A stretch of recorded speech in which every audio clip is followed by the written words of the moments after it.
Yes, you know what it is. You know the sound. It's Foxboro Rush, your Patriots one-stop shop, end-all be-all podcast.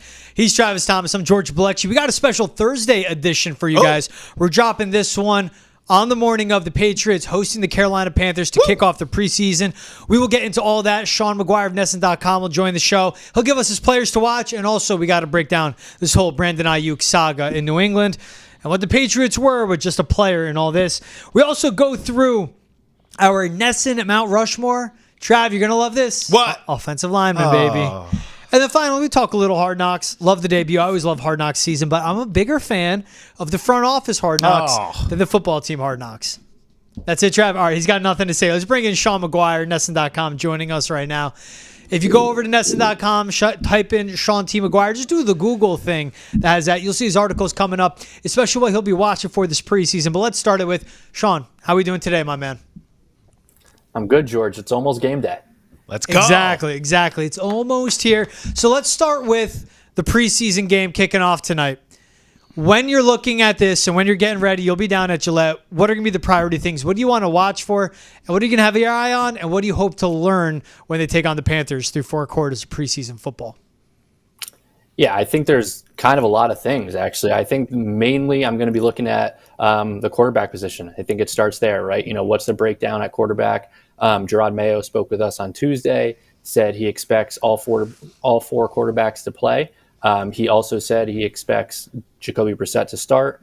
And when he was asked about Drake May and kind of how much time or how many reps Drake May will get, he's like, well, you know, that's too much information. So he didn't give us too much on that. But I think it starts there, you know, and specifically when it comes to Drake May, how does his first night go? You know, who is he playing behind? Who are the offensive tackles when he's in? Who are the wide receivers?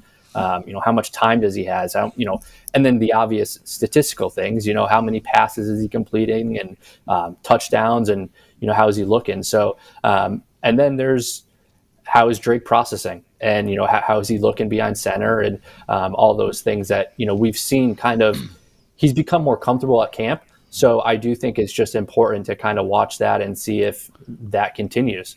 And then in addition to that, I don't know if, I don't want to ramble too much, but you go to the receivers and, who's the starting group when Jacoby Brissett's out there?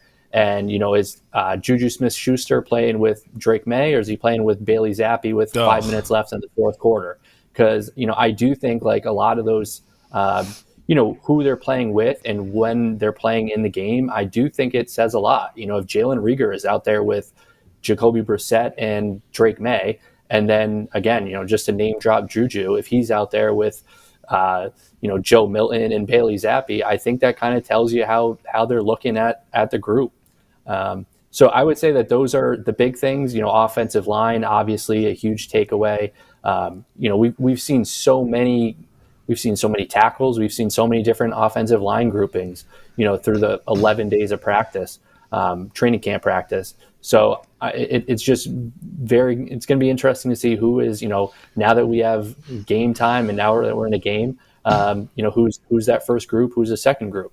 So I think those are, I guess I talked a lot about the offense, but I think those are really the things that are going to kind of stick out right away.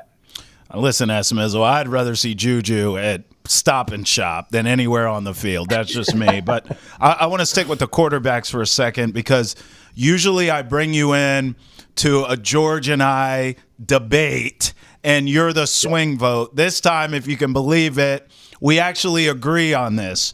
For the quarterback splits in this game tonight, we want to see Brissett for a series. We want to see Drake May for the rest of the half. We want to see Joe Milton in the third and then Zappi to close it. Just your opinion, because none of us know what's going to happen because Gerard Mayo, for once, didn't give us all the information that we want. What's your opinion? What do you think, split-wise, that we'll see? Does that sound about right, or do you see it kind of playing out differently? No, I think that sounds about right. I would give Brissett, maybe a second or third series. But you also don't want him to be playing, into the second quarter or anything like that. So it kind of, we'll see how that goes. And then I think what you guys laid out for Drake, pretty much the better of 2 quarters. I think that's fair. Maybe give him one series after halftime to see, I don't know if you throw in any sort of adjustments or, I guess I don't know how many adjustments are going to be made at halftime in the preseason opener. But, Yeah, in terms of how you guys broke it down, giving Bailey and giving Joe Milton kind of the second half, I think that makes a lot of sense. Yeah, I just want to see Drake May get out of there one piece. Same thing with Jacoby Brissett. Yep. Give Drake May as much in the first half as you possibly can. Receiving wise, I like that you pointed out too. I'm looking forward to see Jalen Polk and Javon Baker just matching up with the secondary for Carolina. More importantly to me, it's the bubble guys. Jalen Reagor, Tyquan Thornton. How do they, perform? From what you've seen from camp, who would you say is most likely that last guy that's in out of their current group that they have of receivers? Because I think Juju Smith-Schuster's way out of it. Tyquan Thornton, I think, is on the outside. Reagor with his special teams ability, I think, adds. But when you think of those three names who are legit bubble guys for this receiving group, who do you think gets in? Who do you think is staying out? Yeah, I think it'll be interesting to see how they handle Kendrick Bourne, right from the jump. If he is on the initial 53 because they expect him to play, week one or whatever, I think there might be a little bit of a different situation. Otherwise, then I think it goes to, you start with Pop Douglas, Jalen Polk, Javon Baker, KJ Osborne. That's 4. After that, I think it's going to be Jalen Reagor. And I think Tyquan Thornton has made a really strong case. I think that one debate with that, so then you're talking, I just labeled 6 guys without Kendrick Bourne. Giving the 6th spot in that scenario to Tyquan Thornton as opposed to like Kayshon Boutte, I think you're kind of, I don't know, you're almost banking on, what you've seen from Tyquan these last 3 weeks rather than like his, multi-year sample size. So I think that's kind of an interesting competition there for that, in that case, 6th spot between Kayshon Boutte and Tyquan Thornton. But I think you might have to lean toward Tyquan Thornton at this point. Esmeezy, can you tell us about position battles outside of wide receiver that maybe the preseason can sort of clear up? Not just game one tonight, but beyond, that you kind of have your eye on. Yeah, I mean, I think the offensive line is a big thing. But I would go to, maybe you go to cornerbacks and you go to, who's playing opposite Christian Gonzalez. We haven't seen Marcus Jones in the last few training camp practices. I think that's more so because of injury or anything. But we'll see, does that mean Jonathan Jones plays a slot tomorrow night? He's played a lot outside through camp. So, then does that open a spot for, another different outside guy, an Alex Austin or something like that? So I think that's a really interesting kind of battle. I think tight end, a third tight end behind Hunter Henry and Austin Hooper, who I know I said a few weeks ago that Austin Hooper could be a potential or a surprise cut. He's really exceeded my expectations, I think, during these last few weeks. So from there, it comes down to a tight end. Is it going to be Mitchell Wilcox? Jaheim Bell is, he returned to practice the other day after a few misses. So that's another interesting position battle. And then one thing with the Christian Barmore situation, it's just, who is going to be kind of a focal point on that defensive line. We've seen a lot of Devon Godchaux, no surprise. We've seen Keon White, who has looked really good throughout camp. We've seen him both play on the line and then kind of rush the passer off the edge as well. So I'm eager to see how the Patriots are going to kind of, deploy him, I guess, in the preseason opener and that defensive line position battle in general. Yeah, finally for me, one of the last thing I'd be watching for is, and Trav, you hit on it in the chat, Gerard Mayo as a head coach. Yeah. What a situational decision-making made. For me, it's Alex Van Pelt communicating plays. And DeMarcus Covington as a defensive coordinator. What does this new Patriots defense look like? It'll all be simplified. It'll be basic. They're still working things in, introducing a ton. But this is an elite top 5 defense returning. Yep. DeMarcus Covington, AVP, Gerard Mayo. The top 3 coaches in this organization, all first time in their role with the responsibilities they have as well. Sean, let's move on. We talked receivers. We got to talk about the biggest receiver lately to pass up on the Patriots. So when everyone was waking up on Tuesday or before they went to bed Monday night, there was rumors and reports that it was intensifying between the Patriots and Brandon Aiyuk. Cleveland Browns were in the conversation. The Pittsburgh Steelers entered the conversation as well. Then Adam Schefter comes out with Patriots had parameters of a trade down, so a trade package they would send to the 49ers. They basically didn't like the vibes they were getting from Aiyuk's team and eventually said, you know what, we're out of this. Let's focus on the young receivers we have. How do you assess how this whole thing went down from, we know why the Patriots had interest in Aiyuk, but how it ended up at the end? Yeah, I think it was kind of a similar situation to the Calvin Ridley that played out a few months ago, and it's just, to me, it's kind of where they're at. The Patriots are an unknown. There's very little certainty. First year GM, first year head coach, rookie quarterback. A developing rookie quarterback. So I think that's kind of the big picture takeaway is, this star receiver who's entering his prime is not willing to, go and, put his long-term security in that with that situation. And so I think it kind of, again, it just cements where the Patriots are at. And I do think, with everything being said, I am one of those, and, I don't know if everyone feels this way, but I do think there is something to be said about their aggressiveness, the team's aggressiveness, Elliott Wolf's aggressiveness. I mean, to hear these reports come out that their offers are 30 million and over 30 million a year. I mean, that's a legit offer. That's making this, that's tough to say no to. And Aiyuk obviously did, but I think it says a lot about where they're at. And, it's clear that they're trying to give, Drake something. They're trying to, make this rebuild maybe a little bit faster, speed up this rebuild sort of thing. And so I think there's, a takeaway from that as well. And I think that should be something that has some Patriots fans confident, I guess. Yeah, I mean, listen, I follow you on Twitter. You're one of my favorite follows, S. And you tweeted, I'm going to read, quote, "The Patriots ultimately won't land Brandon Aiyuk, but their aggressive play should earn Elliott Wolf and company some kudos despite the failed pursuit." And that's exactly where I'm coming from. I thought the Patriots did everything in their power to get this guy. All we heard was he wanted to get paid. He doesn't care about this. He doesn't care about that. He wants to be one of the top paid wide receivers. Well, damn it, they tried to make it happen. He didn't want to do it. Do you buy into the notion that the Patriots were used here for him to negotiate with the 49ers? Or do you just believe that the kid's a moron and wants to go play for the Steelers or the Browns and think he's going to win there as opposed to the Bay, which is idiotic? Yeah, I think when it first the longer it went on, I was thinking, I'm like, all right, this is not a good look for them. It's very clear he doesn't want to be here. And right around that time is, I think, kind of when they took themselves out of it. So I think, maybe it was a save face sort of move, for whatever face I guess they could save in that, seeing how everything was pretty out in the open. But, it's been kind of interesting to see this play out because, Brandon Aiyuk says a few months ago he wants to be paid what he thinks he's deserved. Right. And the Patriots come out and they offer him $30 million a year, a top 5 contract.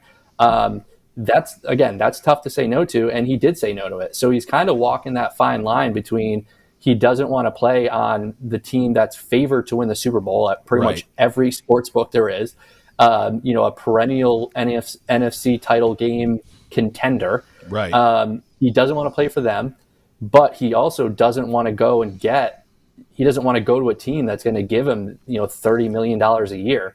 So he's really trying to kind of, in my opinion, walk a fine line with it. And everything that we've seen over the last, 12 hours, 24 hours at this point it's a lot of Steelers. It's that he prefers to be in Pittsburgh.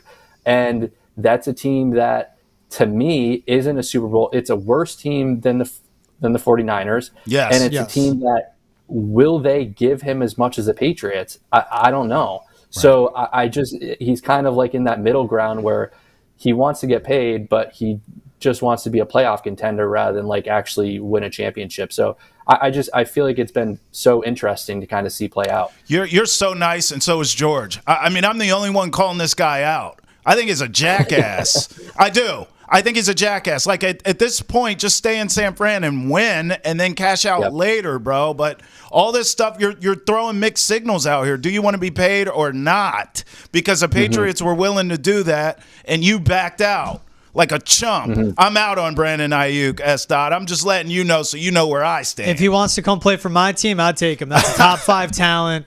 I don't care. Yep. Yeah, the way he went about all this, dude, with the TikToks, the FaceTimes with Jaden Daniels, it's all weird. Yeah. And I agree with at the structure of this all, you are one of the best deep ball receivers in the NFL, one of the best deep ball passing offenses in the NFL. In a situation where Deebo Samuel is going to come off the books, after this upcoming season. You will get paid. So will Brock Purdy. You will be with Kyle Shanahan. Right. And again, you'll play in an offense with George Kittle down the seam, Ricky Pearsall coming crosser short middle, McCaffrey. and CMC coming out of the backfield. A lot of stuff opens up. Yep. And what do you get in Pittsburgh? Russell Wilson, Justin Fields, we don't know what it's going to be. Cleveland, you don't want to go there. New England, I understand why he didn't want to go here. Now, there were the reports coming from Mike Reese of ESPN, who's nails on anything Patriots. 32 million AAV is what the Patriots were going up to. God. That would have tied him with the same AAV as A.J. Brown. Guaranteed money, we don't know as of right now, the moment of recording of this podcast. But I do give the Patriots credit. They went after Calvin Ridley. They were outbid by $1 million a year. Yep. And maybe they knew there's bigger fishes. They still need to go out and get an elite wide receiver. They went after Brandon Aiyuk. And I do feel they should have kept going. You have to pay top dollar because you're no longer sought after. You have some of the worst facilities in the NFL. You're one of the worst situations with nothing but question marks. First-year quarterback, journeyman quarterback, first-year head coach, Rebuild. Offensive coordinator, front office. We don't know how long until Robert hands everything over to Jonathan. You're the worst in your division. The list goes on and on. They failed this offseason so far because they didn't get a left tackle, because we still don't know what tackle to have on either side, and then they did not get that elite number one receiver. Now, we can see T. Higgins is still out there. They can trade for him. DK Metcalf is out there. They could trade for him if the Seahawks want to sell. Right. CD Lamb is potentially out there. They can go out and get him. I think it would have to be free agency, and then the price will skyrocket. All of that being said, Sean, I'm asking a very long question. I'm also giving my take on this whole situation. What do you think the Patriots do for moving here? Because to me, it sounds like they're going to move forward with Jalen Polk, Javon Baker, and figure out from there who will be the guys on the wide receiver room, which I don't think is terrible, because by Drake May's third season in the NFL, that's when we'll see dividends, and that would have likely been Brandon Aiyuk's last year on a deal here in New England. Yeah, I think exactly what you just said. I think right now at this point, they're going to kind of roll the balls out there with the group that they have, and they did try. I feel like they did try, but it didn't come to fruition. So at this point, you kind of let the rookies see what they got. It's not, there is no number one wide receiver in the room. There's also, it's hard to find, so maybe what you have to do is maybe you have to wait until next offseason, and the name you just mentioned, maybe T. Higgins comes available and you throw out this exact contract, you give him $30 million a year or something like that, and see if that kind of gets you the wide receiver that you're looking for. But I think at this point, it just, wide receivers, at this, that are this good, like Brandon Aiyuk is, they don't come around that often. And, I can't see it playing out any other way. I tell you what, though, I mean, if this team is as bad as everyone's telling you it's going to be, they could have a high draft pick. And, of course, you could go offensive line, but you could go wide receiver, too. And we've seen in the draft, guys are impact players immediately as rookies at wide receiver, too. In a way, I almost feel like that could be the lottery. I'll end it with this. My last question for you. Who dropped the ball more here? Because you and I are giving props to the Patriots for being aggressive, for going after Aiyuk. But as you said, they missed. They came up short again, right? So I see that angle of it, because that's where George is leaning. They didn't do enough. But then I told you I'm clear where I stand with this Aiyuk guy. So I feel like, personally, maybe the Patriots dodged a bullet, because I don't know what this guy wants. So where are you on that pendulum? Or do you feel like the Patriots missed out here, or do you think Aiyuk is a pain in the arse? I think it's fair to say that the Patriots still missed out. I mean, I think you can say that, but still not, that just because I think the Patriots missed out doesn't mean that I think they should have went much further in extending themselves, or maybe even went any further in extending themselves. If they, the number that George just included, 32, maybe you go up to 35, because in 3 years or whatever, that won't look as bad. But I don't think you go much further than that. I mean, you have so many issues on, the offensive line and everything like that. I don't know if you extend yourself that far. I think it's still fair to say the Patriots missed out. And I think Brandon Aiyuk is probably going to get a contract for, $28 million or something like that. And he's going to be in the playoffs next year with a different team. I think that that's going to be kind of the way it plays out in his situation. Man, if he still ends up on another team but doesn't actually get the bag, and he ends up, let's say, with the Steelers team making 28, 29 million a year, Right. when he could have gone from 26 or 27 million with the 49ers, him, his circle, his team, whoever are his personal advisors, they all messed up in this whole situation. They fumbled the bag is what they did. Outside of Kansas City, he is in the best situation for a wide receiver in the NFL. Maybe outside of Houston, you can say Cincy, but I'm talking system-wise, and I'm talking quarterback-wise and everything like that. And also, again, he could win the Lombardi. Yep. Sean, appreciate you taking the time, my man. Wherever you want to catch his coverage, it's Sean McGuire, Nesson.com. Make sure to catch everything all throughout this preseason, but especially Thursday night when the Patriots are taking on the Carolina Panthers and all the breakdowns after that game as well. Sean, thanks for taking the time, man. Appreciate you. Yeah, I appreciate you guys. Thanks. Yeah, George, I couldn't agree with you more from a wins and losses standpoint. Like, okay, bro, so you're going to end up in Pittsburgh and what? You'll play on Wild Card Weekend maybe, as opposed to being in San Fran, playing for a Lombardi for a little bit less money. Also, I think you could say he fumbled the bag because you could have got the money here and you said you didn't want to come here. So it's like, okay, you can make all the money in the world and lose for a little while, or you can stay where you're at, make less money and win a Lombardi, or you can go to Pittsburgh, which he's obsessed with apparently, and make Makes no sense. A little more than you would make in San Fran. You ain't winning a Lombardi there. It's crazy. I'm telling you, bro. He's a moron, George. The Patriots dodged a bullet. I'm telling you. Well, they dodged a bullet because he would have been unhappy here in 2 years. He would have been like, what's his quarterback situation? Right. We're winning 5-6 games? Wait, hold on.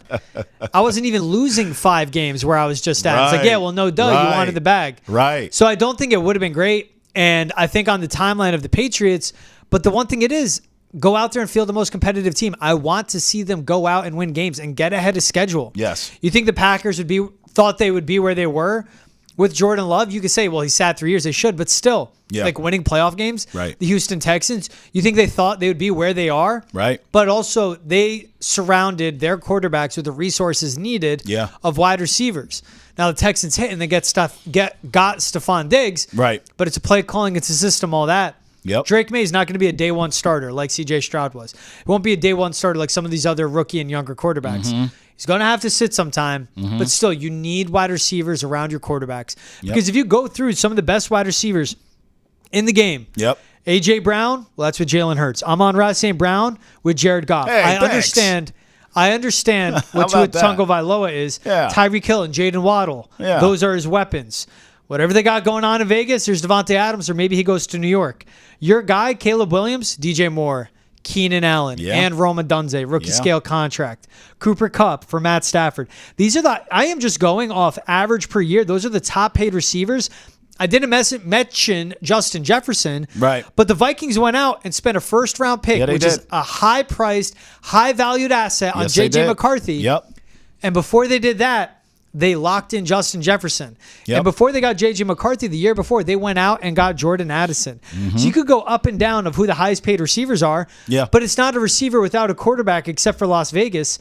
It's a receiver there for the quarterbacks that are top paid as well. The Patriots need to do the same. If they wait around, which it sounds like they will, and they wait for T. Higgins to hit free agency, that $32 million AAV we saw for Brandon Aiyuk, that's what it's going to be at minimum, I think, for T. Higgins, because this market has exploded and it will only keep increasing in value. That's what they'll have to pay for a CeeDee Lamb, for a DK Metcalf, for guys like that, elite number one receivers, but also all that would be great fits here in New England. I think that's a great list to go through the top wide receivers and match them with the quarterback. I appreciate that you put Jared Goff on there because all you do is hate on him, but that was smart of you. He's a game man. I'll also say this, too, because you said the Raiders, well, they have an elite receiver. They don't have a quarterback. Remember, Mr. James Garoppolo. He ain't good enough to be called Jimmy. I'm doing what you do with the Harden. Reverse of James Harden. Right? Like, they paid him money.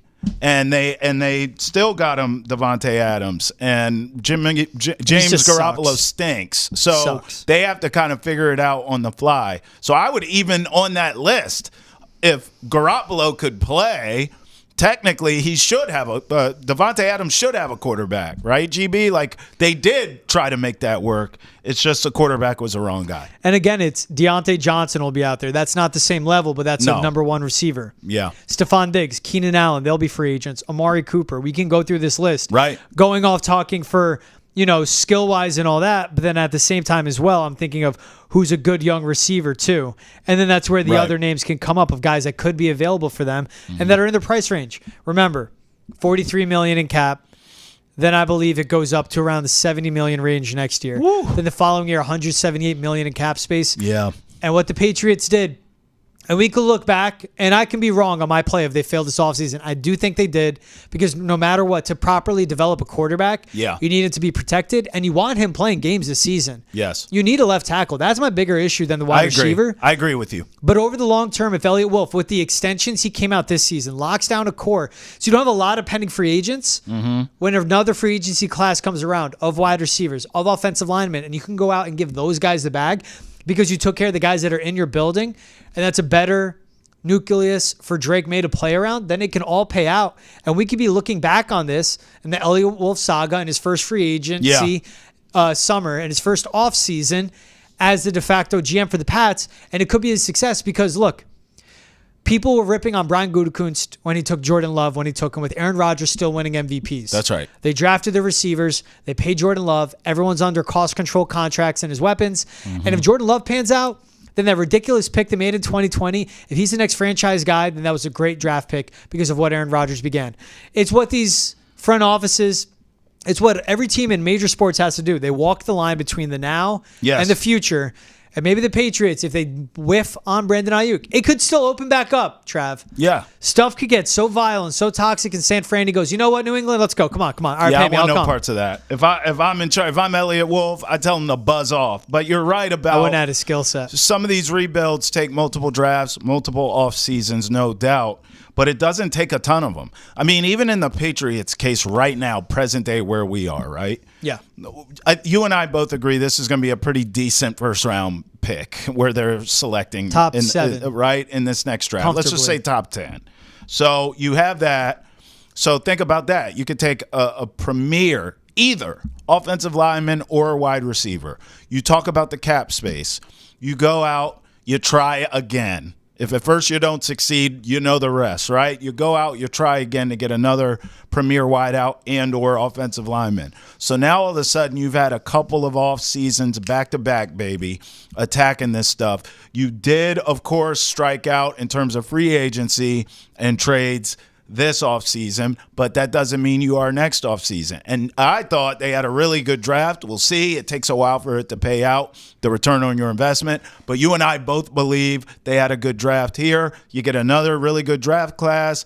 You do strike on one or two guys as far as free agency is concerned to address needs, and bada bing, bada boom. Overnight, it's the NFL, baby, not for long. That's what it stands for, because you're not bad for long if you do it right. And if you're good, it's not for long either because of the way the cap and all this stuff's set up. I mean, this Chiefs team that just won the Super Bowl, if not for Patrick Mahomes' greatness, they're not winning that damn Super Bowl. No. So, but what did they even do this offseason? Drafted Xavier Worthy. They did. Signed Hollywood Brown. That's right. Reinvested in the wide receiver room. Yes. Even the guy that's won Super Bowls with Kadarius Toney and Mecole Hardman and Marquez Valdez-Scantling. That's right. They still looked at him and said we need to get help. Yep. Luther Burden, Emeka Egbuka, the two best receivers in the upcoming draft. Both guys are projected to be top 15. Remember those names. We'll see. Patriots fans, because it could be someone they're looking into, although they should look more offensive tackle. We'll see. Hey, let's go quick on this one. We talked about what we'd be watching for the Patriots.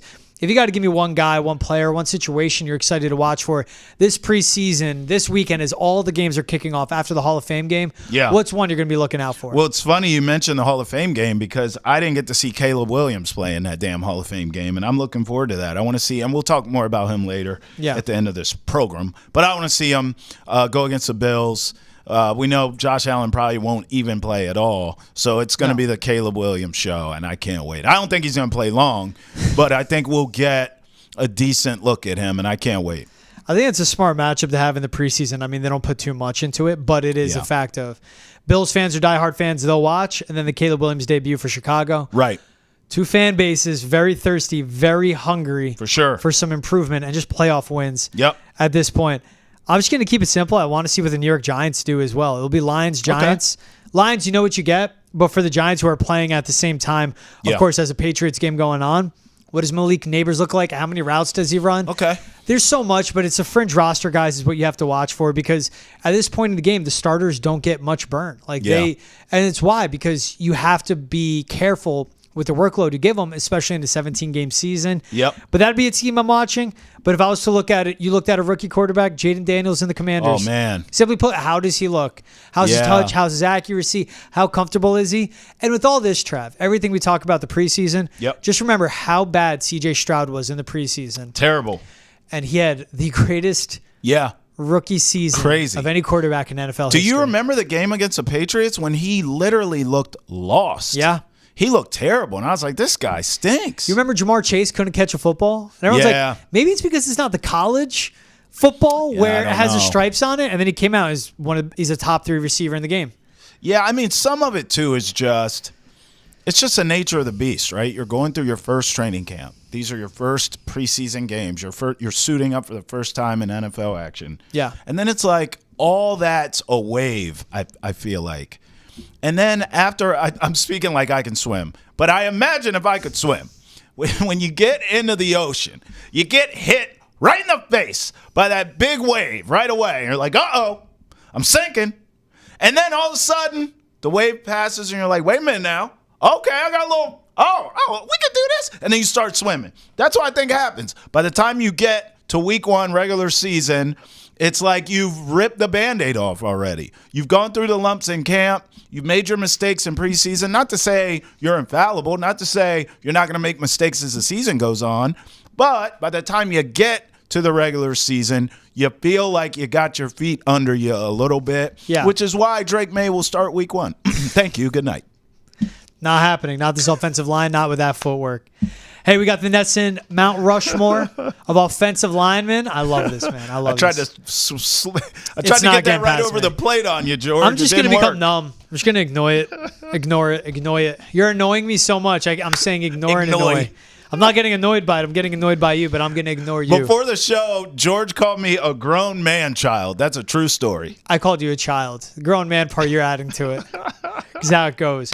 All right, Nesson Mount Rushmore, offensive lineman. We pulled Nesson.com writers, our producers, our on-air talent. Everyone submitted ballots. The 4 offensive linemen, it's tough to hate this. Anthony Munoz, number 1. Okay. John Hanna, New England Patriot legend, number 2. Right. Jonathan Ogden, 3, and Joe Thomas, 4. What do you think of this? Well, I'm shocked, first of all, that you came to me first, because I don't give a damn. I mean, congratulations to the Mount Rushmore of the offensive linemen. Can you protect Tom Brady, who's the GOAT? In terms of the Mount Rushmore behind you, okay, great. Then I'm cool. That's how I look at offensive linemen. Can you block for me? You can. All these guys can. Come on down. Every single one of them. I had the pleasure to cover one of them in Jonathan Ogden, and it was great because, I still clearly don't have a ton of admiration for offensive linemen, but I respect them. I understand their value, and that was not a normal human being. He was large. That was a big man, or is a big man. And I remember interviewing him for my first time.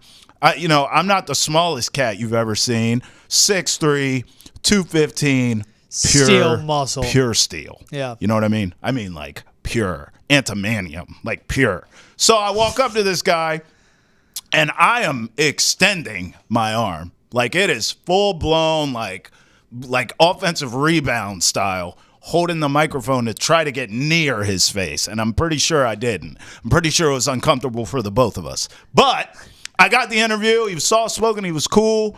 And then I watched him dominate forever. Yep. So, I at least feel like privileged that someone on the Mount Rushmore, according to the people at Nesson that know ball, I got a chance to cover. Wasn't Jonathan Ogden famously frugal? And when I say frugal, I got my boys that are cheap. He was just famously really smart with his money. He never spent. Yeah, he's a really humble, quiet dude, unassuming. he not only was frugal, but just like across the board, just not a lot of. We didn't even interview him that much because he wasn't a great soundbite. Kind of wet blankety. It's probably how he liked to keep it. He's like, I'll talk to the media. I'm gonna show up and be a Hall of Famer. Yeah, he was nasty though. I mean, out on the field, you could see the difference. Like there was a lot of great offensive linemen in that time that came through Baltimore, but no one touched him. I mean, he was the best offensive lineman for a 2,000-yard rusher in Jamal Lewis. Yeah, that's right. And that's just a small part of how good he was. I'm surprised Orlando Pace wasn't on this list because to me it's always been Anthony Munoz, Jonathan Ogden, Orlando Pace. Those are the top 3 tackles. Joe Thomas was so solid for so long. And if he was in a great situation, like an Orlando Pace or a Jonathan Ogden, then he would be spoken much more highly of. Yeah, sure. Right? But he was with the loser Cleveland Browns. He's been through hell, of all their terrible seasons, but always showed up, was always a blocker, never penalized, and was just so rock solid. And for a long, long, long time was the best left tackle in football. Yeah. So I think Thomas is right. John Hanna, I mean, he's the greatest guard of all time. Now, obviously, if we're at the New England Sports Network, this name will come up more than across, but sure. He played for bad Patriots teams, but at his athleticism, a great pass blocker, not just in a run blocker in a run-heavy game, but how athletic he was, how tough. And as a guard pulling on both sides of the line of scrimmage was just so solid for those teams. He was an elite on a power sweep, very athletic, very strong. And again, one of arguably the greatest interior offensive linemen of all time. Makes sense for him to make this list. And I would like to see Walter Jones, left tackle for the Seattle Seahawks. Walter Jones was sick. I'll never forget this. 5,073 career pass attempts. Called for holding just 9 times. Crazy. Beaten for a sack 23 times in his career. 23 That's crazy, times. bro. The best left tackles right now are getting beat for a sack like 5-6 times in a season. 23 times in his career. That's well said. Walter Jones, Orlando Pace is a good one. Will Shields is another one. I mean, there's so many great offensive linemen, but I think we've gone through this before where you're a little more passionate than I am on, how is this person not on the list? Let's move this old timer, which is what you do, off of this list and put this guy from the modern era on. But for the most part, with these Mount Rushmores I've noticed, I don't really have a problem with it. But I certainly always have an honorable mention list that we're talking about now. Will Shields is another guy that Walter Jones, Orlando, and Walter Jones and Pace are all guys that could be on this list. But at the same time, I mean, as a kid, I remember Anthony Munoz with the Bengals, and not even as a child giving a damn about the offensive line. But I knew who he was because he was so prolific. So I understand that. Hannah, you talked about. Ogden, I covered. Thomas, I think with Thomas, the longevity, too, really plays a part of it. I mean, it was absolutely Drek. What's worse than Drek? That's what there was in Cleveland, except for Joe Thomas forever. I'm seeing if I'm pulling up his reference page. Who? Joe Thomas? Joe Thomas. He played a long time on a lot of horrible teams, but he was consistently great. He was in the league 2007 to 2017. Yeah. From 2007 to 2016, never missed a single game. Started all 16 games in the season. Dominant.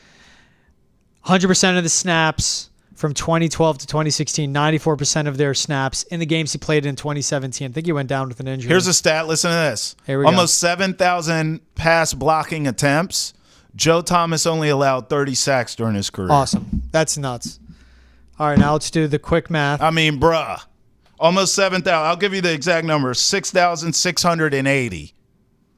That's how many pass blocking attempts in his career. He only gave up 30. And you put those numbers together. He was allowing a sack 0.004 percentage of every dropback. Nuts. The only offensive lineman in NFL history to be voted to 10 consecutive Pro Bowls. Yep. I mean, listen, bro, this is Cleveland at their worst. 6-time All-Pros. And he showed up and worked every day for them. Yeah. Could have held out. Could have pulled the Brandon Aiyuk. Right. Showed up to Cleveland every day. Know why? I mean, hard hat, lunch it's offensive linemen. Yeah. Same thing you get with Jonathan Ogden. Facts. They're always the coolest, by the way. You've covered this stuff a long time. Offensive linemen are the coolest Realest dudes. I like linebackers for some reason. I think they're just a little kooky, and I kind of like you. Yeah, I think so. I was never big enough to play linebacker, but I always like their kind of mentality. I think and persona. They're tough. They're nice, but also with an edge. Don't mess with them. I always like linebackers. I always got along with them. I feel that. All right, and let's go away from something you hate talking about, offensive line play. Something you love talking about is the Chicago Bears. Yeah. You see the Hard Knocks premiere for the Bears? I think I drive my wife crazy, George, and not in a good way, in a bad way, because I'll be honest with you, you're going to love this. This is a true story that I didn't even know till we watched this show together. Hard Knocks premieres. I treat it like the Super Bowl. You know how I feel about Caleb. She knows how I feel about Caleb. So I'm hyped. And I'm like, Hard Knocks tonight. And I never said the Bears. And I never said Caleb. So she goes, finally. I'm like, finally? She's like, yeah, I've been waiting to finish it. I'm like, finish it? It's the premiere. She's like, how? I was like, how what? There was a clear miscommunication.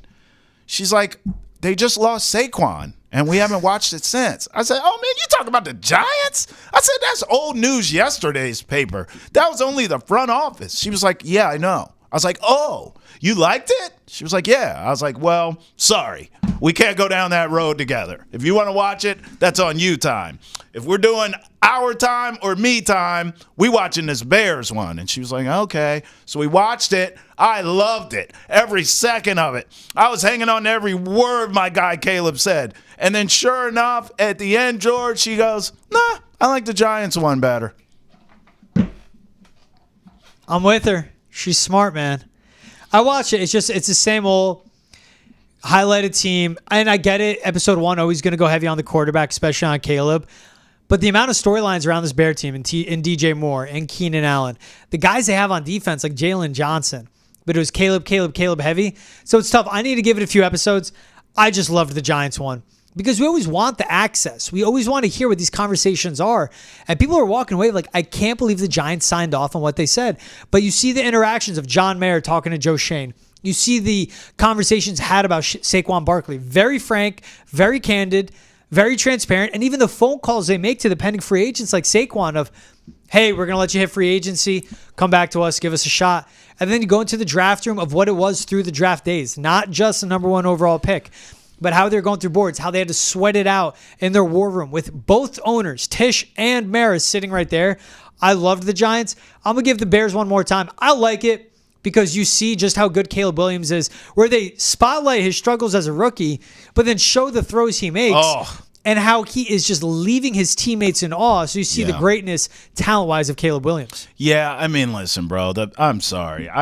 You and her agree. That's great. It's not a surprise to me that I'm on an island. I always am. I thought the Giants one was boring as hell. I'd rather watch paint dry. You gave up after the Saquon episode. I was over it. I tell you what, though, this Bears one is awesome. Between Caleb being awesome, because he is, and then I kind of like Matt Eberflus. I don't know anything about him, but watching the episode, I was like, okay, at least he's not a jerk. I don't think he's going to be there long, but he's not a jerk. I can dig it. Jonathan Owens and then Simone Biles, him going cool to Paris, too, and like the love story was really cool. I thought it was a great episode. The best part was DJ Moore, like mid-practice, getting pulled off the field. Yeah. Signing a contract to give him $82.5 million, goes back on the field. Yes. One thing I would say, Eberflus, I think that's what it is right off the bat. His opening quote of like, winning doesn't make you a winner, but losing doesn't make you a loser. It's winning habits. It's losing habits. I was like, this guy's corny. I would like to highlight Jalen Johnson, though, because he has my dream car. Yeah, that was cool. The Vanderhall, man. Yeah, that was cool. I've shifted, growing up on like a Bentley Continental GT, a Lambo, whatever. Yeah. Back, even as recent, a BMW X5M, Yeah. Those Vanderhalls, man, just get me something that's a weekend rider, cool looking, convertible. I like that He had part. that. I was like, this mother effer has Yeah, that. it was cool. I could see you in one of those. By the way, I told you my son wants a Tom Brady jersey and a Patrick Mahomes jersey. We've talked about this here on Foxboro. You're getting him a Rush. Caleb jersey. I got it. No, I'm going to get my son what he wants, but I'm going to get a Caleb jersey for me. All right. I'm getting a Caleb jersey because he's about to be Rookie of the Year, take the NFL by storm. Hall of Fame. The Bears are going to the wild card weekend, and they might win a playoff game. Football season hasn't even started yet, and we got that. This was this episode of Foxboro Rush. Let's go. He's Travis Thomas and George Bilecki. This is a special Thursday morning edition. Next episode coming out Monday morning. We'll be breaking down the preseason debut for the Patriots in the 2024 season. Wherever you get your podcast, wherever you watch, that's where we are. We're available. YouTube, Twitch, Spotify, Apple, Amazon Prime. We'll see you guys there. Have a good rest of your weekend.